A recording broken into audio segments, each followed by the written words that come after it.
नमस्कार। Morning bulletin में आप सभी का स्वागत है और मैं हूं पंकज हरि कुमार। और प्रातःकालीन बुलेटिन में आज हम बात करेंगे कोरोना को लेकर के देश और दुनिया की क्या स्थिति बनी हुई है। उसके बाद हम चर्चा करेंगे कि किस राज्य ने कोरोना के को लेकर जो नियम हैं वो बदल दिए हैं और उन्होंने एक तरीके से लॉकडाउन और उससे जो जुड़ी हुई नियम हैं उन्होंने अगले 2021 तक उन्होंने पालन करने के लिए कहा है। इसके बाद हम रुख करेंगे डब्ल्यूएचओ ने कोरोना को लेकर के क्या कहा है और क्या ज्यादा सतर्कता बरतनी होगी, हम इसकी बात करेंगे इस बुलेटिन में। उसके बाद हम बात करेंगे भारत चीन रिश्ते की बात करेंगे। हम आगे बढ़ेंगे इस बुलेटिन में। आज हम बात करेंगे कि किस तरीके से जो हमारे जो संबंध हैं और जो उसका चीन पर क्या असर पड़ने वाला है। और हम आज बात करेंगे कि भारत आज जो है वो पहले सोमवारी है, तो किस तरह से आप शिव को मना सकते हैं और किस तरह से जो है वो आज पहले सोमवारी को लेकर के जो है भगवान शिव का आराधना कर सकते हैं। इन तमाम खबरों की हम चर्चा करेंगे बुलेटिन में। लेकिन सबसे पहले शुरुआत करते हैं कोरोना से। अब जो भारत है वो दुनिया में कोरोना को लेकर के तीसरा स्थान जो है वो बना चुका है। हमने जो है रूस को जो है पछाड़ दिया है कोरोना की संख्या में। भारत जो है अमेरिका और ब्राजील के बाद जो है वो तीसरा सबसे बड़ा ऐसा तीसरा देश है जहां कोरोना के पीड़ित मरीजों की संख्या सबसे ज्यादा है इस सूची में। और हम आपको बताएं कि अब जो टोटल आंकड़े जो हो गए हैं देश में कुल कोरोना मरीज जो संक्रमित मरीजों की संख्या जो है वो 6,90,000 को पार कर गई है। और हम आपको बताएं कि जो अमेरिका है जहां पे सबसे ज्यादा कोरोना के मामले हैं वहां 28,39,000 हैं। वहीं ब्राजील में 15,77,000 हैं और हम तीसरे पोजीशन पे बता ही चुके हैं कि 6,90,000 के करीब हम पहुंच चुके हैं।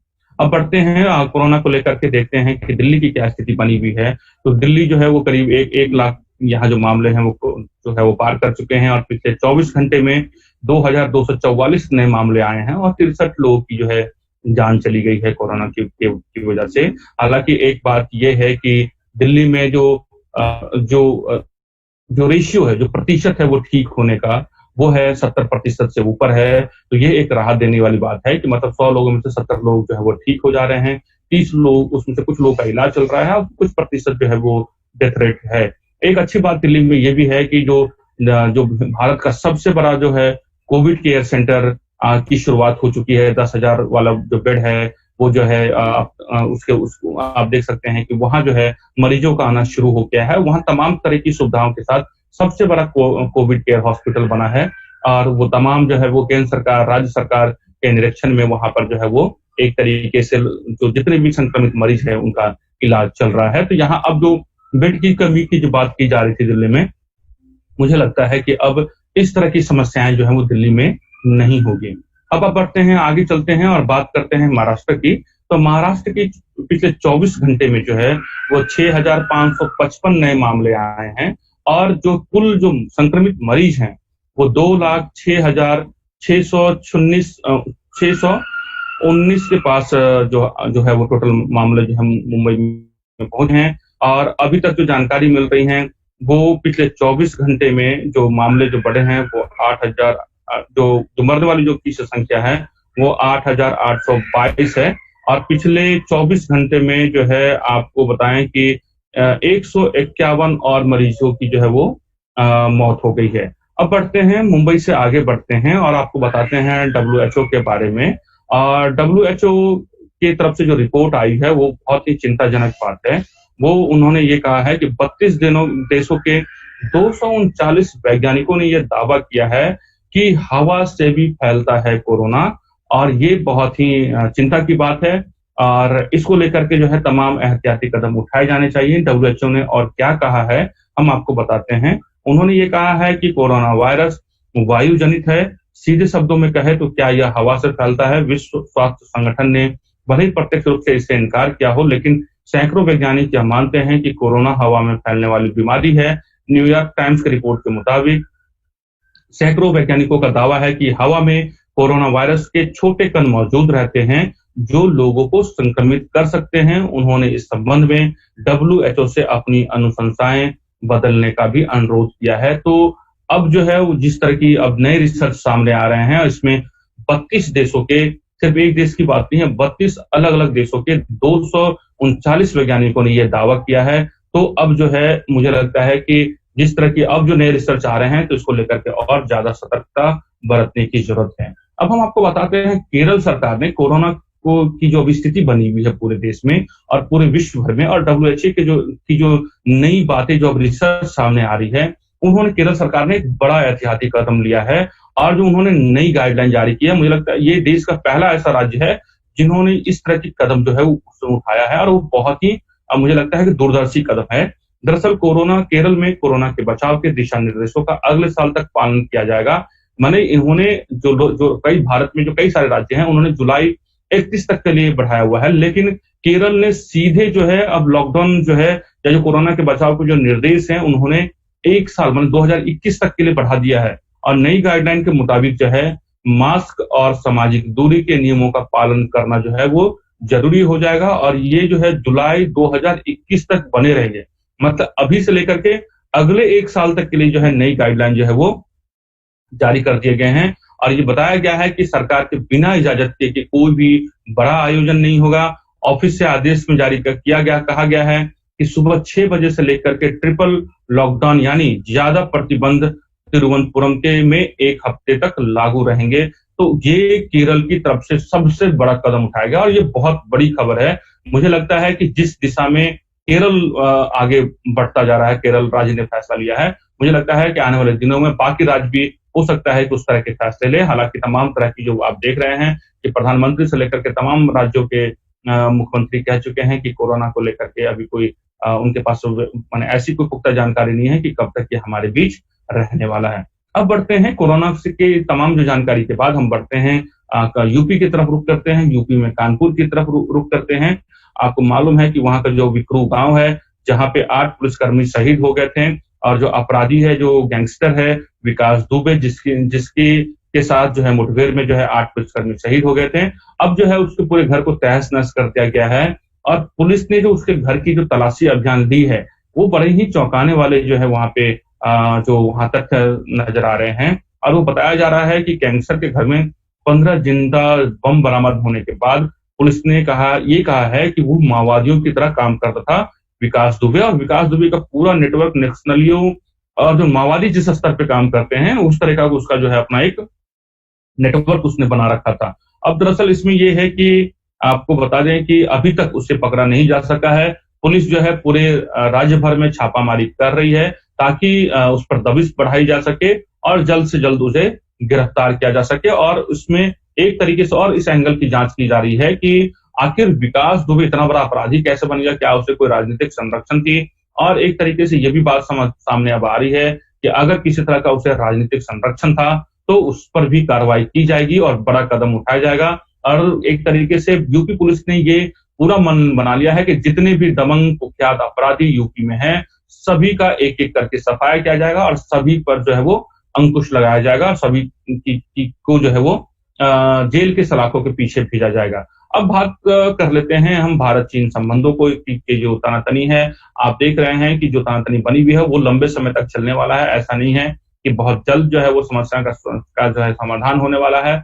बातचीत के साथ-साथ जो है सेना भी जो एलएसी है, माने कि लाइन ऑफ एक्चुअल कंट्रोल है, वहां पर अपनी जो है यथास्थिति बनाए हुए हैं, अपनी तैयारियों में जुटी हुई है सेना। हमने आपको बताया था कि किस तरीके से सुखोई और मिग जो है वहां पर अपनी गश्ती कर रही है, और आसमान में जो है वो माने कि जो माने वायुसेना के विमान है आसमान में देखेंगे कि वो निगरानी आसमान से निगरानी कर रही है बॉर्डर की, और एक तरीके से चीन को संदेश देने की कोशिश कर रही है कि भारत जो है हर स्थिति के लिए तैयार है। इस बीच ये है कि एक के बाद जो है आर्थिक झटके जो है चीन को लगते जा रहे हैं। दरअसल मैं आपको बताऊं कि चीन के सामान का बहिष्कार करने के तहत confederation of India traders CAT ने केंद्र सरकार से 5G नेटवर्क लागू करने की प्रक्रिया से चीनी कंपनियों हुआवे और जेडईटी कॉर्पोरेशन को पूरी तरह बाहर करने की मांग की है। केंद्रीय सूचना एवं प्रौद्योगिकी मंत्री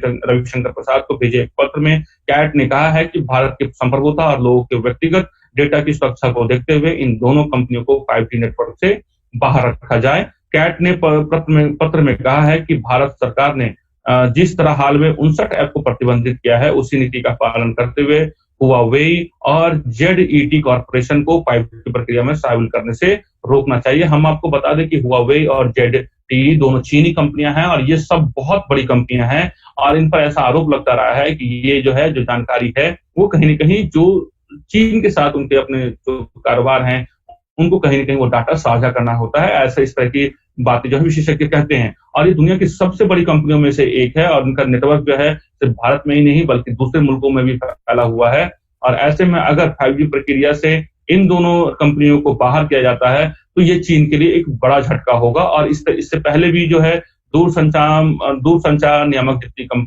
ने जो है आपको बीएसएनएल, एमटीएनएल और जितने भी प्राइवेट संचार कंपनियां हैं, उनको ये कहा था कि आप जो है वो चीन पर अपनी निर्भरता हटाएं।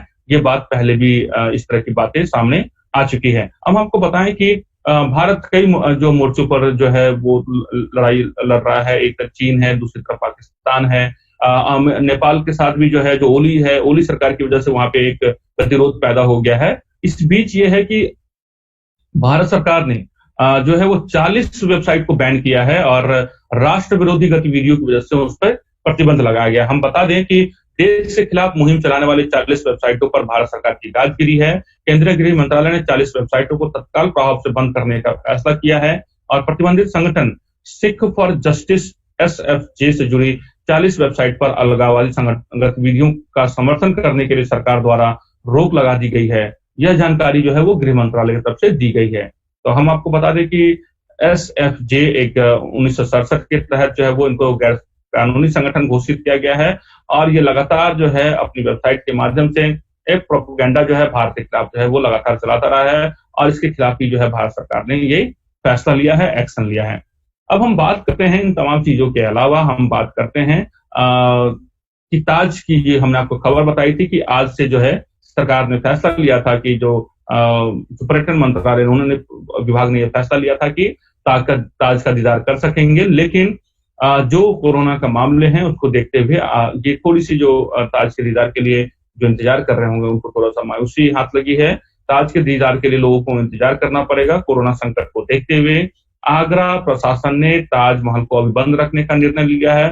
दरअसल बता दें कि 6 जुलाई को एएसआई द्वारा संरक्षित स्मारकों इमारतों को खोलने का फैसला लिया गया था। पावन मास की शुरुआत भी शुभ संयोग यानी भगवान शिव का दिन माने जाने वाले सोमवार 6 जुलाई 2020 से हो गई है और समाप्ति की जो भी सोमवार जो है 3 अगस्त 2020 को होगी। श्रावण मास में ही शिव भक्त कांवड़ यात्रा के लिए निकलते हैं, लेकिन कोरोना संक्रमण के चलते इस बार ऐसा नहीं होगा। सावन माह की अपनी संस्कृति, सावन में श्रवण नक्षत्र और सोमवार से भगवान भोलेनाथ का गहरा संबंध है। भगवान शंकर ने स्वयं सनत कुमार से कहा था कि मुझे सभी महीनों में सावन सबसे ज्यादा प्रिय है। सावन की विशेषता है कि इसका हर दिन व्रत करने योग्य होता है। सावन में महामृत्युंजय यज्ञ मंत्र, गायत्री मंत्र, सतसूत्र का पाठ, पुरुष सूतक का पाठ, पंचाक्षर आदि शिव मंत्रों का जाप करने से भगवान शिव प्रसन्न होते हैं। बता दें कि श्रवण नक्षत्र का पूर्णिमा तिथि से योग होने के कारण इस माह को श्रवण भी कहा जाता है। तो आज सावन का पहला सोमवारी है। इस पूरे सावन में 5 सोमवार आने वाले हैं और 5 सोमवार का जो अंतिम सोमवार होगा वो 3 अगस्त 2020 को होगा। तो आप कोरोना के चलते नियमों का पालन करें, अपने घर में भगवान शिव की आराधना करें। आपके स्थानीय मंदिर हैं, अगर आप चाहते हैं कि वहां जाकर के आप उनको जलाभिषेक करते हैं तो अपनी सुरक्षा को ध्यान में रखते हैं मंदिर में जा सकते हैं, लेकिन सोशल डिस्टेंसिंग और जो तमाम जो दिशा निर्देश है उसका पालन जरूर करें और ईश्वर से आपके जो आराध्य हैं, हमारे आराध्य हैं, जो हिंदू धर्म के सबसे बड़े आराध्य हैं, उनकी आप पूजा अर्चना कर सकते हैं। तो आज के बुलेटिन में बस इतना ही। हमने देश दुनिया के तमाम उन खबरों को समेटने की कोशिश की जो हमसे और आपसे ताल्लुक रखती है। इसके लिए हमारी टीम काफी मेहनत करती है। तो मॉर्निंग के बुलेटिन में बस इतना ही। सेफ रहिए, सुरक्षित रहिए। द इंडिया प्लस न्यूज को लगातार सब्सक्राइब, शेयर, कमेंट करते रहिए। आज के बुलेटिन में मुझे पंकज हरि कुमार को इजाजत दीजिए। शाम 5 बजे फिर हम हाजिर होंगे देश दुनिया की तमाम खबरों को लेकर के। नमस्कार।